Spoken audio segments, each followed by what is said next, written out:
अ,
मैं ब्रजेश्वर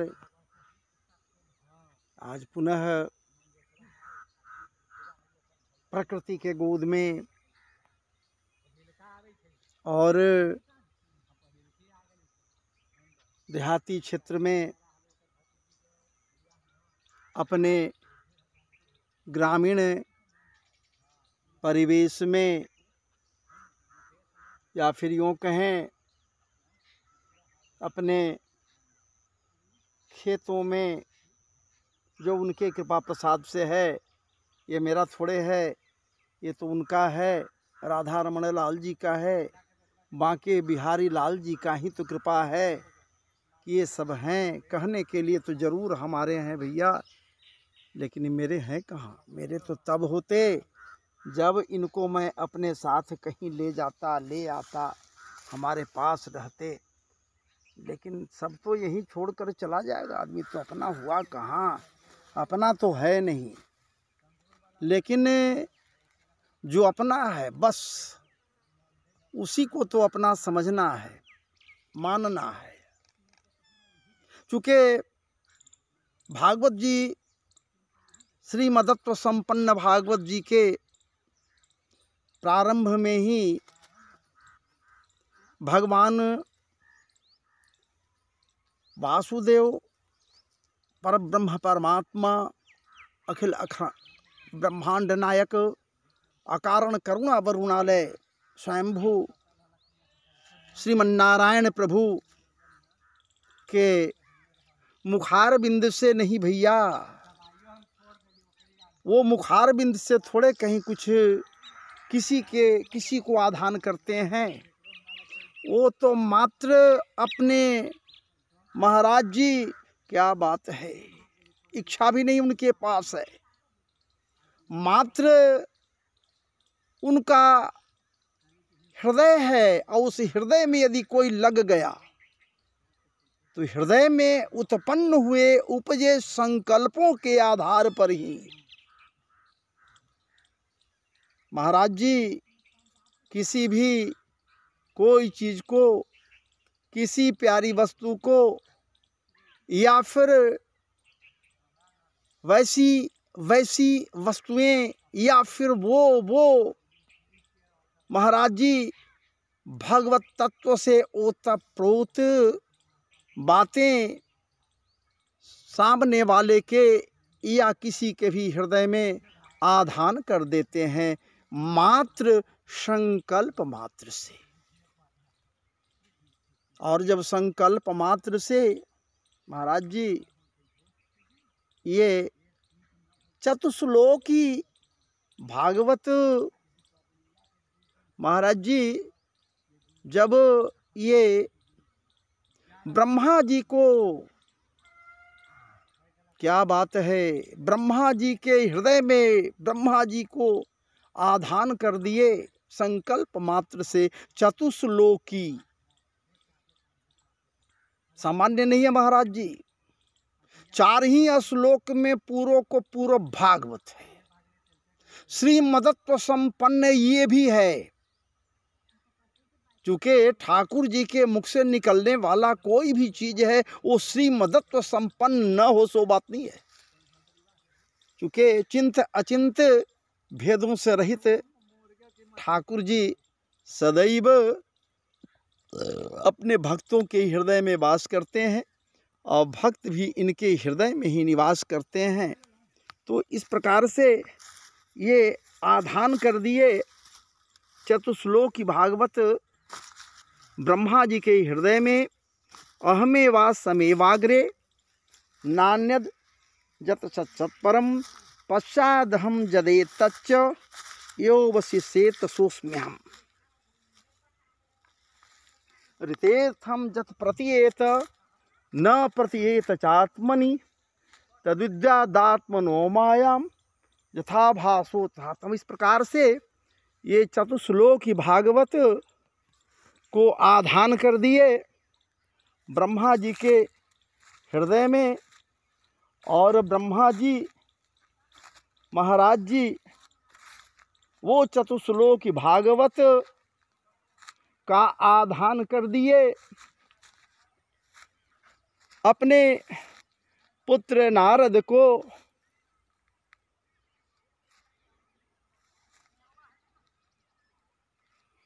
नारद जी को आधान कर दिए और नारद जी जब महसूस किए कि ये हमारा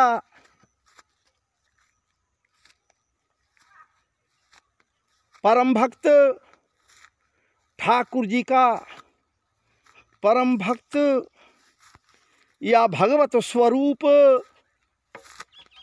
भगवत कृपाकांक्षी या फिर सदैव जिसके हृदय में महाराज जी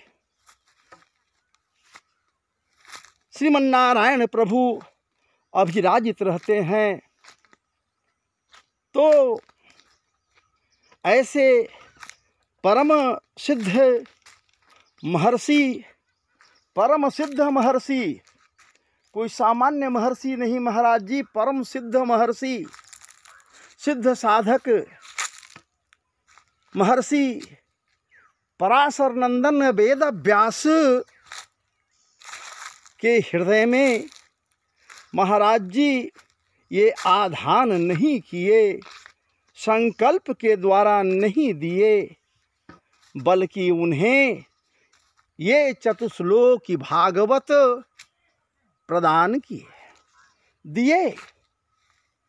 और नारद जी व्यासदेव से कहे कि ऐ व्यासदेव, ऐ ऋषि प्रवर, ऐ ऋषिवर, ये जो मैं तुझे दिया चतुश्लोकी भागवत,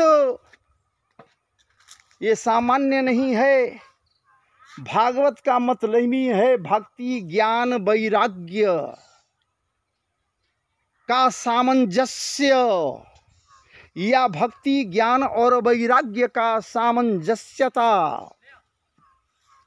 और जब ये सामंजस्यता पराकाष्ठा पर पहुंचता है महाराज जी, तो फिर भगवत तत्व की प्राप्ति होती है। तो भागवत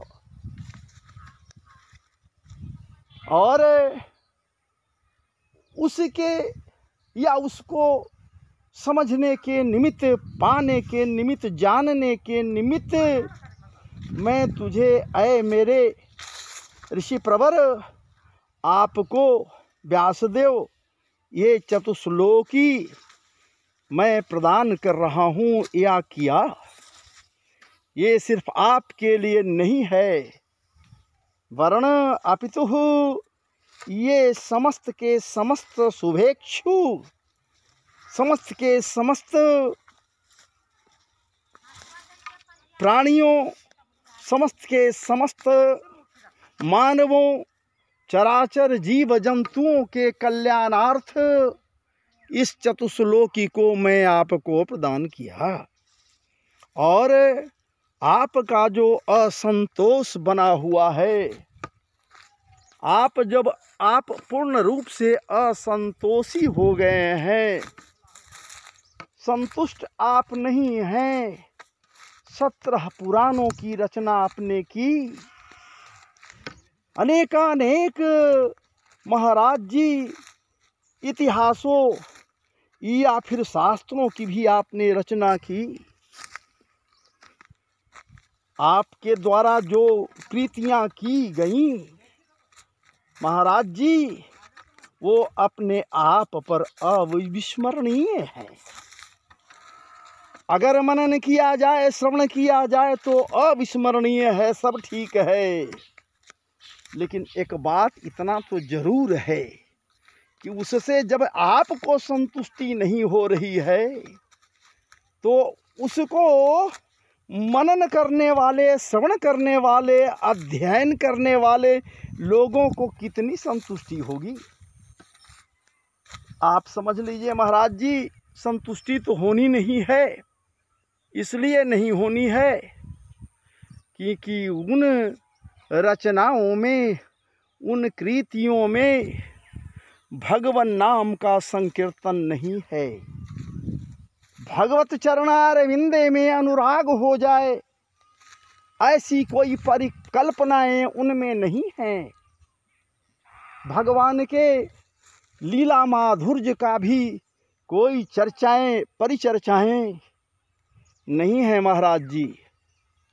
आज जब कोई लीला चर्चाएं नहीं हैं, उनके बरहमय आपीड के विषय में कहीं कोई चर्चा नहीं है। ठाकुर जी के नित्य लीला निकुंज में सहचरी के रूप में सदैव सर्वथा महाराज जी अबाध गति से निरंतर विराजित रहने वाली प्रियाजू राधा रानी का भी कहीं कोई उल्लेख नहीं है। तो आप ही बताइए कि भला कैसे आपको संतुष्टि हो। इसलिए महाराज जी, जब आपको संतुष्टि नहीं हो रहा है तो आपके तमाम लोगों, भक्तों, किसी को भी संतुष्टि नहीं होनी है। इसलिए आप ऐसा कीजिए कि अपने असंतोष को समाप्त करनी है तो महाराज जी जनमानस को संतुष्ट करनी होगी। क्योंकि जनमानस को जब आप संतुष्ट करेंगे तो समस्त के समस्त जनमानस में अभिराजित रमण करने वाले रमण बिहारी राधा रमण लाल जी भी संतुष्ट हो जाएंगे। क्योंकि महाराज जी जनमानस में बहुत से ऐसे हैं जो उनके भक्त हैं, चाहे वो नास्तिक के रूप में भक्त हों, आस्तिक के रूप में भक्त हों, उनको माने या न माने, महाराज जी एक शक्ति को तो जरूर समझता है, सत्य को तो जानता है और सत्य स्वरूप परम परमात्मा को वो समझता है कि सत्य है, वो नहीं है तो ठीक है। जब वो उनको समझता है तो निश्चित रूप से वो हर चीज़ को समझेगा।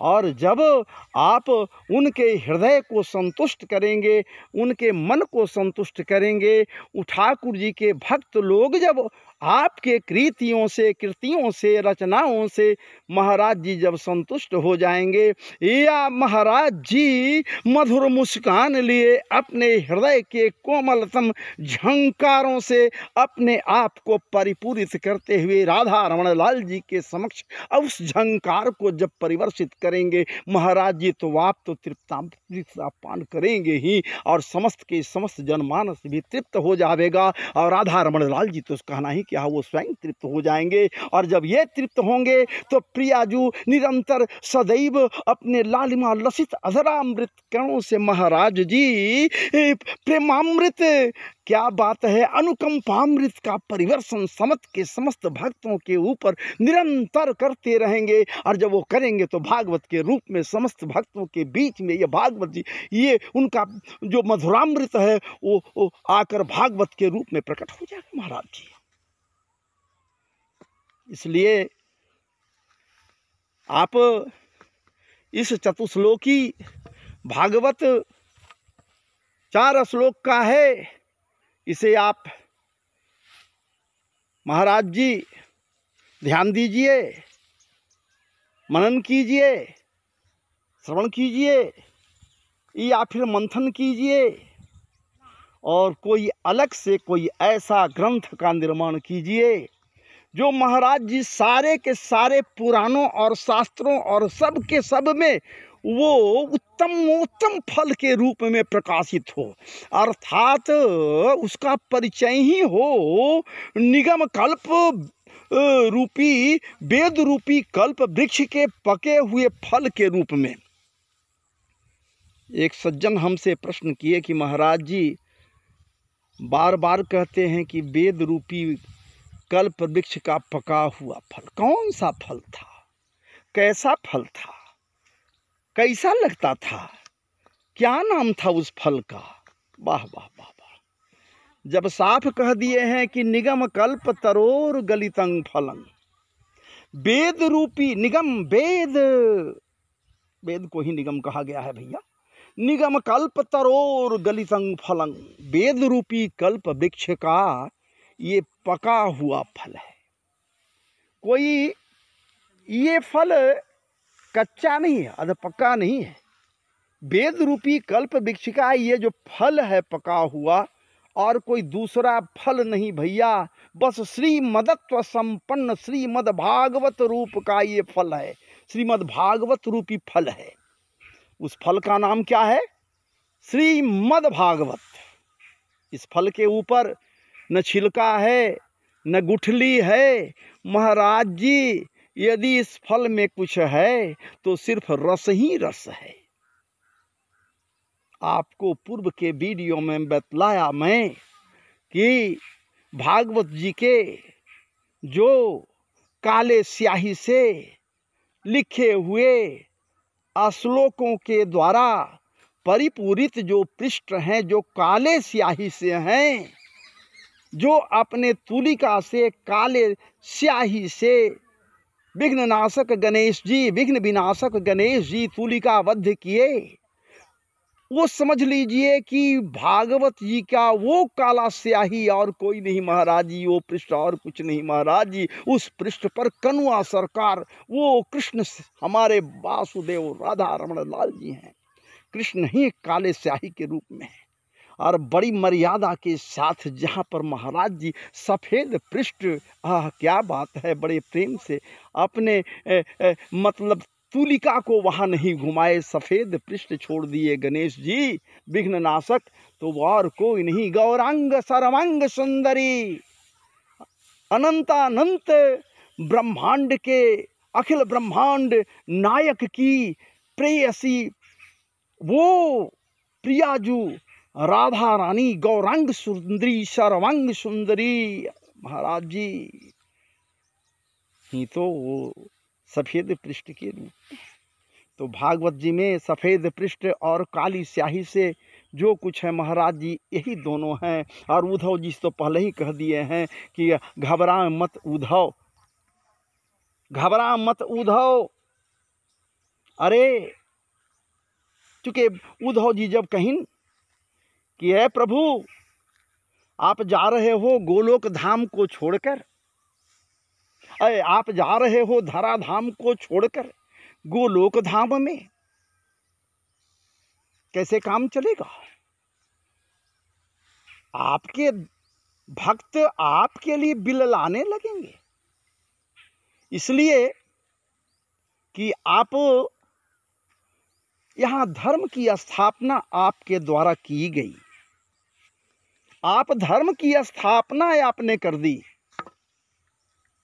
अधर्मियों को धर्म के मार्ग पर ला दिया, कुकर्मियों को कुमार्ग के मार्ग से अलग हटाते हुए कुमार्गगामी होने की जो प्रवृत्ति है उसे आप समाप्त कर दिया। समस्त पाप कर्मों से महाराज जी जो पच रहे थे उनको पाप कर्मों से उठाकर बाहर निकालकर पुण्य का मार्ग महाराज जी स्पष्ट किया और पुण्य के मार्ग पर चलने के लिए आप उनको प्रेरित किया। मतलब धर्म की मर्यादा आपने बनाई, धर्म की स्थापना आपने की। और जब आप जा रहे हो ठाकुर जी इस धराधाम को छोड़कर, तो आपके भक्तों को क्या होगा, कहाँ जाएंगे? फिर कली के प्रहार से, कलयुग के प्रहार से आपके भक्त नहीं बचेंगे महाराज जी। वो एक समय था त्रेता, सतयुग। अरे सतयुग में मेरा अपनी बात नहीं है महाराज जी, किसी संतों के द्वारा, हम संतों के द्वारा जो पीते हैं वही आपके समक्ष रखकर आपको पिलाने का प्रयास करते हैं। और इसमें हमारे परम पूज्य श्री पुंडरीक जी महाराज के दो मुखारबिंद से जो मैं सुनता हूँ, श्रवण करता हूँ, कोशिश करता हूँ अपनी भाषा में उसे आपके समक्ष रखूं। तो सतयुग में दो ग्रहों के बीच युद्ध होता था, दो ग्रहों के बीच युद्ध हुआ महाराज जी सतयुग में। और उस समय आप बाराह के रूप में आकर अवतार लिया और महाराज जी यहाँ के पाप कर्मियों से लोगों को मुक्ति दिलाया, धराधाम को भी मुक्त किया और ये भूदेवी को यथास्थान आप अवस्थित किया। और पुनः दो ग्रहों के बीच युद्ध का मतलब एक यहाँ एक वहाँ। महाराज जी प्रहलाद के समय में आप उसके पिता हिरण्यकशिपु से प्रहलाद को उबारने के लिए पापात्मा हिरण्यकशिपु से, क्या बात है, पुण्यात्मा प्रहलाद बालक को बचाने के लिए, उबारने के लिए महाराज जी उत्तमोत्तम मार्ग प्रशस्त करने के लिए, या फिर उत्तमोत्तम कृपामृत स्निग्धित, आपके कृपामृत स्निग्धित वो महाराज जी घूटी को उस बालक को पिलाने के लिए आप यहाँ प्रकट हुए। और महाराज जी अपने कृपामृत का परिवर्तन करते हुए यहाँ हिरण्यकशिपु का वध आप नरहरि के रूप में, नृसिंह भगवान के रूप में आप उसका वध किया, अवतार लिया। ये सतयुग में अवतार लिया। और त्रेता में महाराज जी वो दशानन था, उसके पास 10 सिर था, 10 मुड़ी थे, 10 मुख था, 10 ग्रीव था। और उसके पापाचार में कैसे कैसे लोग महाराज जी लिप्त थे, कहीं क्या जा सकती है। और रावण के भय से कोई कुछ कर नहीं सकता, समस्त ग्रहों को बंदी बनाए हुए था। महाराज जी पूरा का पूरा वातावरण कंपायमान होता था। वो जब गरजता तो ऐसा प्रतीत होता मानो व्योम से विद्युत का संपात हो रहा है।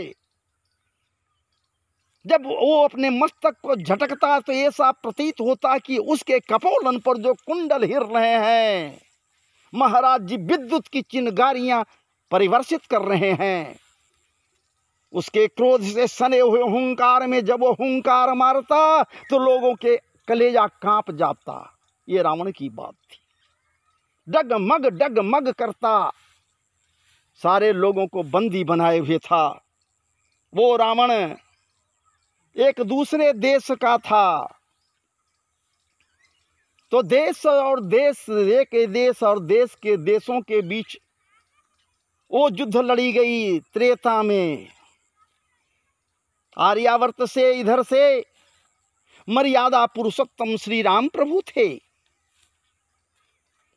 राम प्रभु मर्यादा पुरुषोत्तम मर्यादित हैं, इतने मर्यादित हैं, उनके मर्यादा के विषय में एक वीडियो मैं बनाया और उसे मैं आपके लिए प्रेषित किया हूँ। और मैं उम्मीद करता हूँ आप उसे निश्चित रूप से उस वीडियो को मनन किए होंगे, सुने होंगे।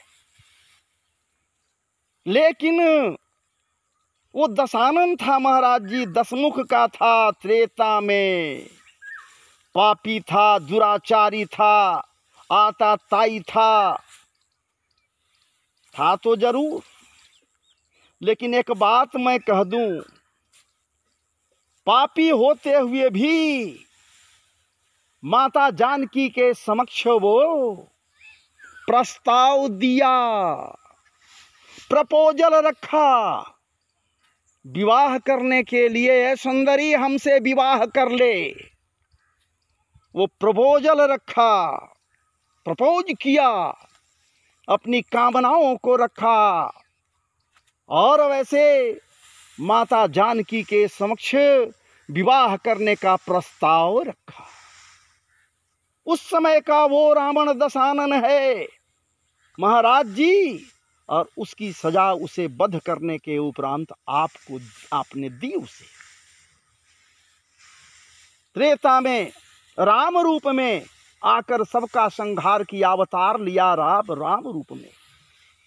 लेकिन महाराज जी अभी ये और द्वापर में आप आकर दंतवक्र और शिशुपाल आदि, कंस आदि सबसे महाराज जी पुण्यात्माओं की रक्षा की आपने।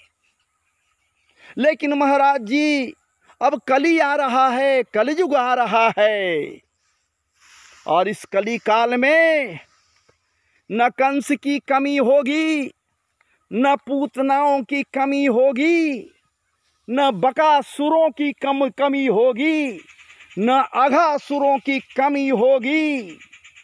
मतलब कहने का है राक्षस राक्षसियों की कमी नहीं होगी। महाराज जी फोकस करने वाले, दिखावा करने वाले, राक्षसी प्रवृत्ति को भीतर में छुपाए हुए सज्जनता का पाठ पढ़ाते लोगों को नजर आएंगे, स्वयं सज्जन हो जाएंगे। राक्षस हैं तो हमको ये बताइए, ये घोर कली काल में महाराज जी उन राक्षसों को मारने के लिए आप अवतार लिया, उस दशानन को मारने के लिए अवतार लिया त्रेता में। वो 10 मुड़ी का था, और आज का जो परिवेश है महाराज जी कली काल में, वो तो एक रावण था अकेला लंका में। लेकिन यहाँ महाराज जी घर घर में हर व्यक्ति के अंदर एक एक नहीं हजारों हजारों रावण बैठा हुआ मिलेगा। एक एक व्यक्ति के अंदर में रावण बैठा हुआ मिलेगा, कुंभकर्ण बैठा हुआ मिलेगा, पूतना बैठी मिलेगी, कंस बैठा मिलेगा घर घर में। तो महाराज जी हमको आप ये बताइए, ठाकुर जी ये बात कौन पूछ रहे हैं? उद्धव बाबा पूछ रहे हैं। हमको ये बताइए कि आज इस परिप्रेक्ष्य में, ये कली काल में आप कितने बार अवतार लीजिएगा? वहां तो 3 बार अवतार लिए, 3 राक्षसों का वध किया।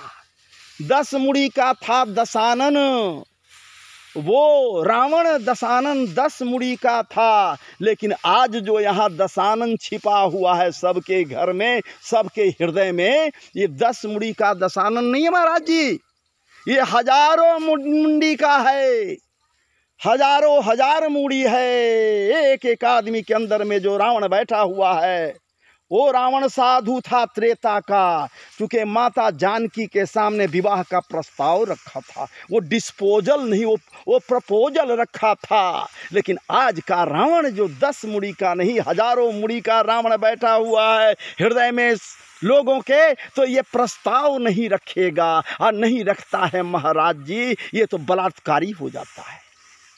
ये डिस्पोज करना जानता है, डिस्पोजल कर देता है। अब हमको ये बताइए मान्यवर, आप ये बताओ मेरे मित्र आए सके, अब हमें ये बताओ कि ऐसे ऐसे दुरात्माओं का नाश करने के लिए कितने बार आप अवतार लोगे? बस ठाकुर जी मुस्कुराए, बड़ी गहरी मुस्कान में मुस्काए और उद्धव बाबा समझ गए कि लगता है समरिया सरकार कुछ गहरी बात कहेगा।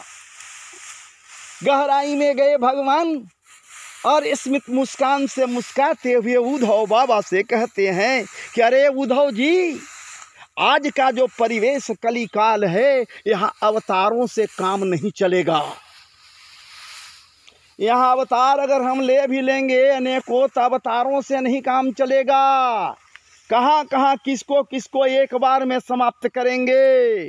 कहीं सुनामी आएगा, कहीं कुछ आएगा, तो कहीं कुछ आएगा, फिर भी तो पापी बचा रहेगा। कितना बार वो लाया जाएगा, बार बार। इसलिए अवतार से काम नहीं चलेगा। आज के परिवेश में संस्कार से काम चलेगा। संस्कारों को ही बदलना पड़ेगा उद्धव जी। इसलिए जाइए, आपके कथनानुसार इस भागवत भागीरथी में, ये भागवत महाशास्त्र में, महापुराण में मैं प्रवेश कर रहा हूँ। और ठाकुर जी पूरे शक्ति के साथ भागवत महाश्रीमद् भागवत में प्रवेश कर गए।